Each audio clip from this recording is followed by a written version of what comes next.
এটা করলে শুধু যে গাছ ভালো থাকবে তা না, রোগ পোকার আক্রমণও অনেকাংশে কমে যাবে। গাছ সুস্থ এবং সতেজ রাখার এর থেকে ভালো প্রাকৃতিক উপায় আর আছে বলে তো মনে হয় না।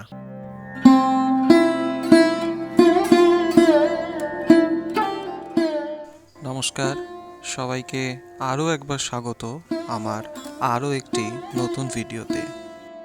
খাতায় কলমে গরমকাল পড়েছে কিনা সেই বিতর্কে না গেলেও সূর্যের তেজ থেকে আমরা প্রত্যেকেই অনুভব করতে পারছি যে গরম প্রচণ্ড রকম পড়ছে, আর তার সাথে পাল্লা দিয়ে বাড়ছে সূর্যের তাপও। তো এই প্রচণ্ড গরমকালে আমাদের পছন্দের গাছপালা, বিশেষ করে বুগেনভিলিয়া এবং অন্যান্য যেসব গরমের গাছ, তাদেরকে কি করে ভালো রাখবো, সুন্দর রাখবো, সেই সম্বন্ধে আমার নিজের কিছু অভিজ্ঞতা শেয়ার করছি, যেটা করে আমি খুব সুন্দর রেজাল্ট পেয়েছি। দেখুন, গনগনে সূর্যের তাপের আঁচ আমাদের কাছে যতই অসহ্যকর হোক, গাছেদের কাছে ব্যাপারটা উল্টো। কারণ ওরা ওদের বেঁচে থাকার মূল রসদ এবং সমস্ত জীবনী শক্তি পায় কিন্তু সূর্যের আলো থেকেই, পাতাতে সালোক সংশ্লেষ করার মাধ্যমে। সুতরাং পাতা এবং গাছ সবাইকে কিন্তু সতেজ রাখাটা সব থেকে দরকার, যাতে সূর্যের সম্পূর্ণ আলোটুকু শুষে নিয়ে তারা সেটাকে কাজে লাগাতে পারে। তাই জন্যে আমাদের খুব দরকারি একটা কাজ হচ্ছে গাছের পাতাগুলোকে পরিষ্কার রাখা। একদমই, এটা বলতেই এই ভিডিওটা করা। আমরা সবাই গাছের গোড়ায় জল দিই, কিন্তু পাতাগুলো দীর্ঘদিন থাকতে থাকতে আস্তে আস্তে ধুলো, ময়লা এবং তাতে বিভিন্ন রকম অনেক সময় পোকামাকড় তারা কিন্তু এসে বাসা বাঁধতে আরম্ভ করে। আমরা যদি জল দেওয়ার পদ্ধতিটার মধ্যে একটু বদল আনি, তাহলে আমি দেখেছি রেজাল্ট অনেক বেটার। আমি আর গাছের গোড়ায় জল দিই না, এক সময় গাছের গোড়াতেই জল দিতাম। আমি স্প্রে মানে ঠিক ওই ঝাঁঝরি দিয়েও অনেকে দিতে পারেন, এরকমভাবে একটু শাওয়ার আকারে আমি কিন্তু গোটা গাছটাকে চান করিয়ে দেওয়ার চেষ্টা করি। এই গরমকালে এটা একদম মহৌষধ বলতে পারেন।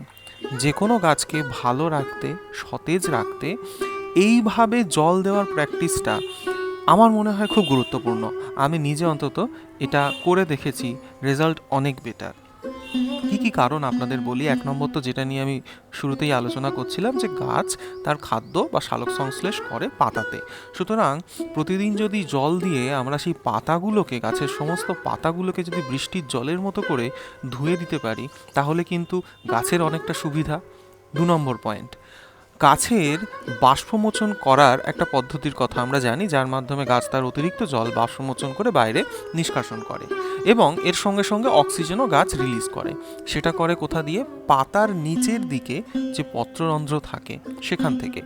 তো সেই জায়গাগুলো যদি দীর্ঘদিন জলের অভাবে এবং আমাদের শহরাঞ্চলে বা অন্যান্য এলাকায় ধুলো পড়তে পড়তে বা কোনোভাবে ধরুন কোনো মাকড় এসে সেখানে বাসা করলো, সেই জায়গাগুলো যদি আস্তে আস্তে ব্লক হয়ে যেতে থাকে বা শক্তরা ক্রিয়াশীল না হয়, তাহলে কিন্তু সমস্যা হবে।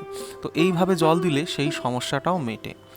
আর 3 নম্বর, যে মাকড়ের প্রসঙ্গ বারবার আসছে, গাছের পাতা প্রতিনিয়ত যদি সারা গাছটাকে আমরা একটু চান করিয়ে দিতে পারি, তাহলে কিন্তু বিভিন্ন কীট পতঙ্গের আক্রমণ সেগুলো কিন্তু অনেকাংশে কমে যায়।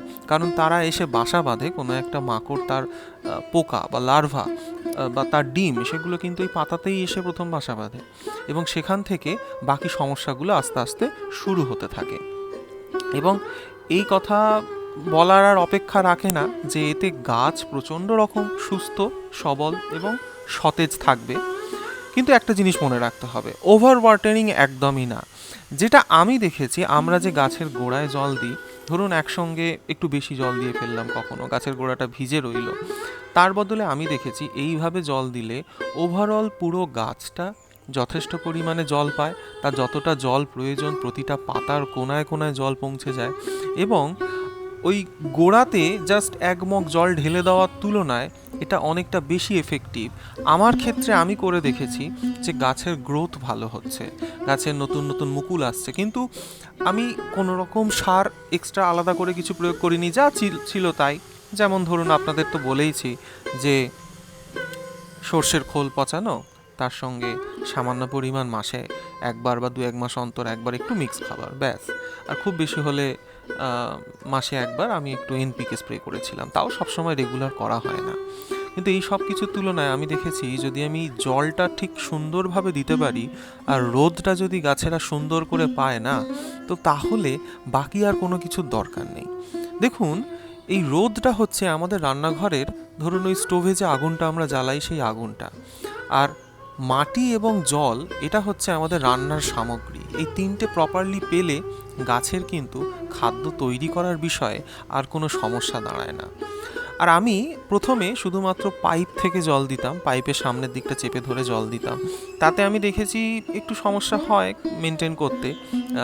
একদম রাস্তার সামনে বাড়ি তো, অনেক সময় আবার জল গাছে দিতে গিয়ে রাস্তায় লোকজনের গায়েও পড়েছে, তো এই সমস্যা হয়েছে। তো সেই জন্যে আমি এই জিনিসটা কিনেছি।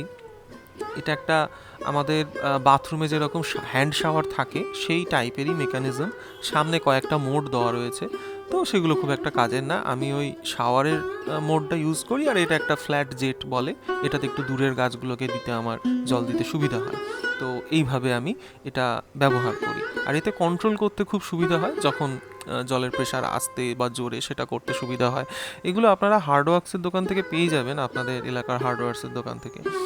আমি এটা কিনেছি অনলাইনে বলতে অ্যামাজনে।